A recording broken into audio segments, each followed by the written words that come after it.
Minister, it is no exaggeration to say that the population at large is becoming traumatised with the continuing effects of COVID-19. This is the last time we should ask the Irish people to continue with level 5 restrictions, albeit softening them slowly. There is no doubt that significant mental stress has resulted for many in the population. This has been particularly so for the schooling sectors, especially for special education and for the many teachers and carers, parents and pupils. The latest announcements regarding the returning of school is welcome, particularly for leaving certs, early years and those in special education. I, like many others, also welcome the reprioritisation of vulnerable and immunosuppressed people within the vaccination schedule. I believe government will also have to consider some cohorts within the carers sector for priority vaccination, given the exceptional difficulty that could occur to a vulnerable person where the carer becomes indisposed due to COVID. But even as government commits to schooling and vaccination, there is very little in the plan, Minister, for the private business sector or for those who depend on their livelihood in the hospitality and tourism sectors. We all understand that transmission of the virus is the arbiter of opening up the economy. But for me and many others, significant questions remain. What is the overall action plan, aside from now waiting on sufficient vaccine supply to prize ourselves out of this situation? The vaccine strategy, Minister, is fraught with danger on two levels particularly. One, we may not secure appropriate supplies for a considerable length of time. All the while we depend solely on a vaccine fix, we risk a new variant of COVID coming into this country and undoing all the hard work the population has done to date. We have seen how the British variant has become the dominant strain in less than 12 weeks. We now know that the Brazilian variant has been identified in the north of Ireland. How can we protect our future hard-won gains, Minister, if we cannot protect our borders and the movement of people throughout our country?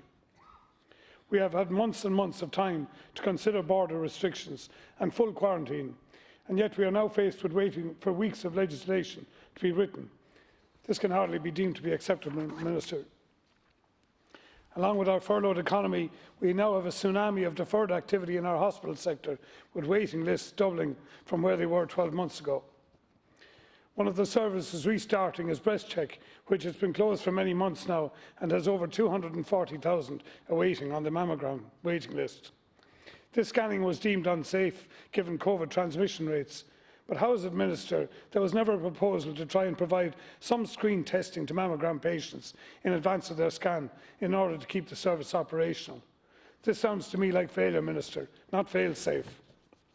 The same rationale applies to many other activities, both public and private, that are presently furloughed.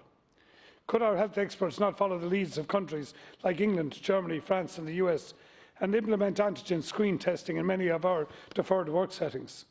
What is to stop us now screen testing construction workers every 2 days using antigen tests in order to open up the construction sector in the country and monitor the testing effectiveness?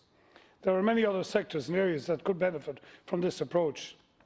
The present planned pathway gives nothing of certainty to the business sector, Minister, other than the promise of continuing support, which for many is like pumping oxygen into a dead body. Many private business owners are now facing significant warehouse debt, demands for rent and utilities, and they are incurring significant interest penalties on long-term loans which the banks are now again looking for payment on. Many owners know full well that on resumption of trading, their revenue will be a fraction of what it was pre-COVID and will likely remain that way, leaving their business technically insolvent.